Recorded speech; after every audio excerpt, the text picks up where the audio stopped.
حضرت حسین رضی اللہ تعالیٰ عنہ نے ان دنوں میں جو وہاں گزرے ہیں، جتنے بھی کوفی آئے ہوئے تھے نا، اکثر و بیشتر تو کوفے کے لوگ تھے، ان سے کہا کہ میں خود نہیں آیا، تم نے مجھے بلایا تھا، اے فلاں ابن فلاں کیا تم نے مجھے خط نہیں لکھا تھا کہ آؤ؟ اے فلاں ابن فلاں کیا تم نے مجھے پیغام نہیں بھیجا تھا کہ یہاں تشریف لائیے؟ اور دیکھو میرے پاس تمہارے خطوط موجود ہیں۔ وہ ایک تھیلا جس میں کہ خطوط ہے وہ بھی لا کے میدان میں رکھ دیا۔ 20 جو ہے خاندان بنی ہاشم میں سے شہید ہوئے ہیں۔ حضرت حسین رضی اللہ تعالیٰ عنہ کا ایک بہت ہی انفنٹ چھوٹا بچہ وہ بھی شہید ہوا ہے۔ باقی سب مرد، تمام مرد سوائے ایک حضرت حسین کے بیٹے حضرت علی بن حسین زین العابدین کہلائے بعد میں، وہ بیمار تھے، وہ جنگ میں حصہ نہیں لے سکتے تھے، وہ بچ گئے صرف۔ یہ ہے 10 محرم الحرام اور سن 61 ہجری میں حضور کے نواسے، اور جن کے بارے میں حضور نے فرمایا سیدہ شباب اہل الجنہ، حضرت حسین شہید کر دیے گئے۔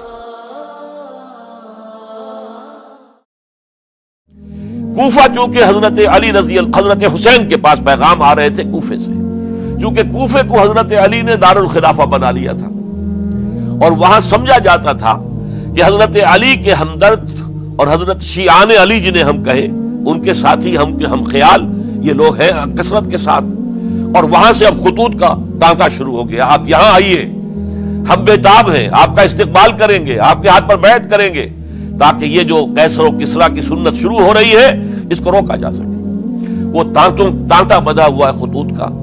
تو حضرت حسین رضی اللہ تعالیٰ عنہ نے فیصلہ کر لیا کہ میں کوفے جاؤں گا۔ حضرت زبیر روکتے رہ گئے کہ نہیں، کوفیوں پر اعتماد نہ کیجیے، یہ زبانی کلامی ساتھ دیتے ہیں، جب ڈنڈا چلتا ہے تو پھر یہ ہٹ جاتے ہیں میدان سے۔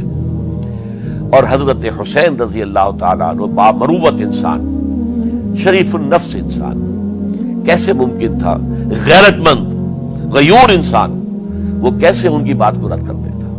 لہذا اچھا چلو چلتے ہیں کوفے کی طرف۔ آگے بڑھتے چلے گئے، کربلا میں پہنچ گئے، جو کچھ وہاں ہوا ہے پھر آپ کو معلوم ہے۔ اس میں یہ بات ہے، پہلے 1000 کا لشکر بھیجا تھا عبید اللہ ابن زیاد نے، اس پر حضرت حسین رضی اللہ تعالیٰ عنہ نے جو باتیں کہیں وہ کچھ اثر انداز ہو گئی۔ ان کا افسر جو تھا حر بن یزید تمیمی، وہ بعد میں حضرت حسین کا حامی ہو گیا، اور حضرت حسین کے ساتھ ہی اس کو بھی شہادت نصیب ہوئی۔ پھر دوسرے کو بھیجا عمرو بن سعد۔ عمرو بن سعد بھی ایک بڑی عظیم شخصیت کا بیٹا تھا، حضرت سعد ابن ابی وقاص جو فاتح ایران تھے، اور جن کو غزوہ احد کے موقع پر حضور نے فرمایا تھا کہ اے سعد تیر چلاؤ، میرے ماں باپ تم پر قربان ہوں۔ جبکہ احد میں گھیراؤ کر لیا تھا حضور کا، اور کفار قتل کرنے کے لیے ہجوم کر رہے تھے، اور کچھ حضرات تیر چلا کے انہیں پھینک رہے تھے، دور جو ہے ہٹا رہے تھے، ان میں سے حضرت سعد ابن ابی وقاص بھی تھے۔ پھر وہ فاتح ایران تھے، اسی لیے گورنر بن گئے تھے ایران کے۔ سعد جو ہے ان کا بیٹے، یہ عمرو جو ہے یہ اب ایک بڑے صوبے کا گورنر بھی تھا، اس وقت 4000 آدمی دے کر بھیجا، وہ بھی نرمی کرتا رہا، اس نے کوئی تشدد نہیں کیا، اس کے اندر بہرحال اپنے عظیم باپ کے خون کا کچھ اثر تھا۔ لیکن یہ کہ پھر ابن زیاد کو اطلاع مل گئی کہ عمرو ابن سعد جو ہے وہ تو لے تو لال کر رہا ہے، حملہ نہیں کر رہا، قتل نہیں کر رہا، بلکہ یہ کہ وہ تو اس راستہ بھی دینے کے لیے تیار ہے کہ نہ مدینے کی طرف جائیے اور نہ آپ مکے کی طرف جائیے، نہ کوفے کی طرف جائیے، بلکہ آپ چاہے تو دمشق چلے جائیں، یزید سے اپنا معاملہ کر لیں۔ اس پر ابن زیاد نے پھر وہاں سے خط لکھا ہے، میں نے تمہیں اس کام کے لیے بھیجا تھا، میں نے تمہیں حکم دیا تھا حسین سے میری بیعت لو، یعنی میری بیعت کے ذریعے یزید کی بیعت لو، اور اسے پکڑ کر لا کر میرے سامنے پیش کرو۔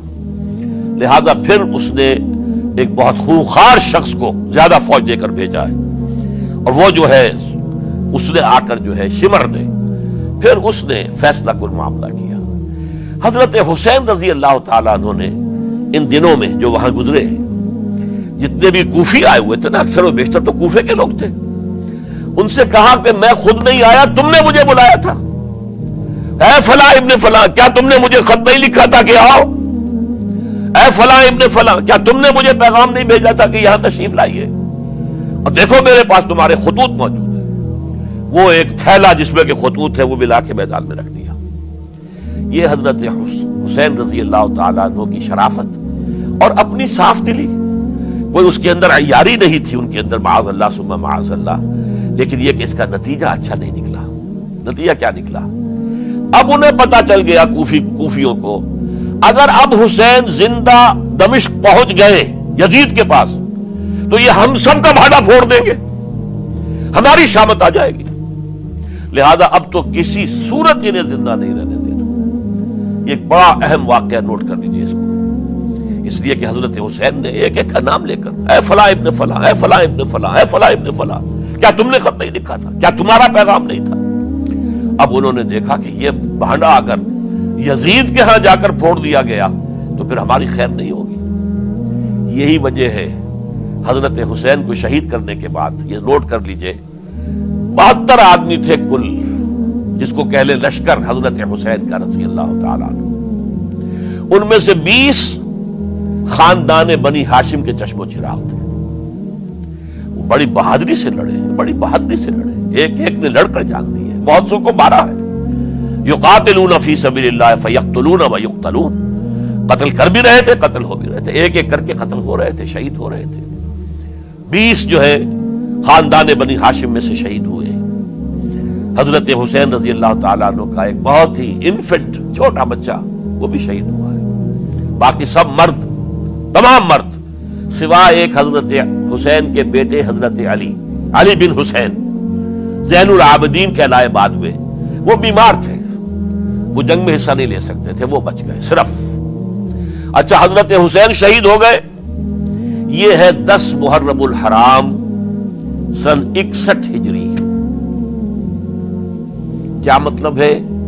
حضور کے انتقال کے ٹھیک 50 برس بعد، سن 11 ہجری میں حضور کا انتقال، اور سن 61 ہجری میں حضور کے نواسے، اور جن کے بارے میں حضور نے فرمایا سیدہ شباب اہل الجنہ، حضرت حسین شہید کر دیے گئے. اور اس کے بعد اس لشکر نے خیموں کو آگ لگا دی. یہاں نقطہ سمجھ لیجیے، آج